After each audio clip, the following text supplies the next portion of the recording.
اللون اللي انت بتشتريه من بره ده بيبقى من لون الكركم، مش بتبقى الفسيخيه قديمه. هو الكركم بيبقى عاطله اللون كده. والفسيخ لما تطلعيه الفسيخ ما بيتغسلش. يعني انت لما تفتحي عليه ما تقوليش الملح عليه من بره وتغسليه، لا الفسيخ ما بيتغسلش. انت كده بتدخلي له بكتيريا في قلب الفص من جوه.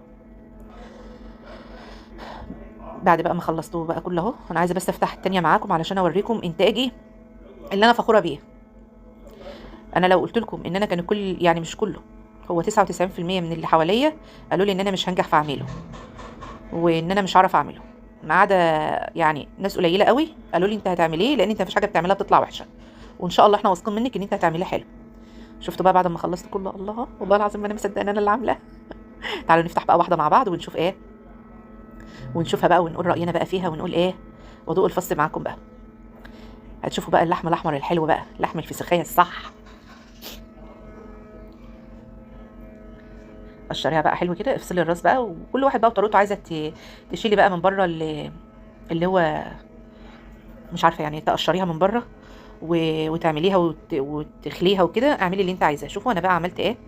انا بقى ايه، مش مصدقه اول ما فتحته وشفت الفص، قسما بالله ما كنت مصدقه. هتشوفوها دلوقتي طالعه ازاي. شوفوا بقى الجمال والحلاوه. يا حلاوه ايديكي يا بنتي يا اموله، والله يا حلاوه ايديكي وعمايلك يا اموله. ايه رايكم بقى في الجمال والحلاوه دي بقى؟ ايه رايكم بقى؟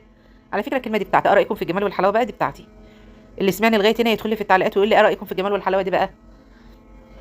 الفص كان تحفه، انا اولادي كانوا واقفين حواليها على فكره، كنت بدوقهم. ابدا بقى اخليها بقى، اشيل بقى طبعا العظميه دي ما بتترماش. اللي بيحب العظميه دي يقول شوف العظميه طلعت بالعظم اللي في البطن ببعضها. الجنب التاني انا بس اللي اشتريت العظم منه، انما هي كلها طالعه زي الفل. يعني ما شاء الله بجد، متملح على التكه. مش ما تقولولوش بقى ام مكه اللي لها تكه، لا ده اموله هي اللي لها تكه. شوفوا بقى الفص وجماله، وشوفوا الفص ونعومته والزبده بتاعته. شوفوا الفص ماسك نفسه ازاي وبرده دايب. زبده زبده زبده زبده. عاشت ايديك يا اموله، والله والله عاشت ايديك يا اموله. جربوا الفسيخ وما عندوش تشتروه من بره. خلاص خلاص، احنا لينا عقل وراس ونعرف نعمل زي الناس ونقدر نعمل كل حاجه.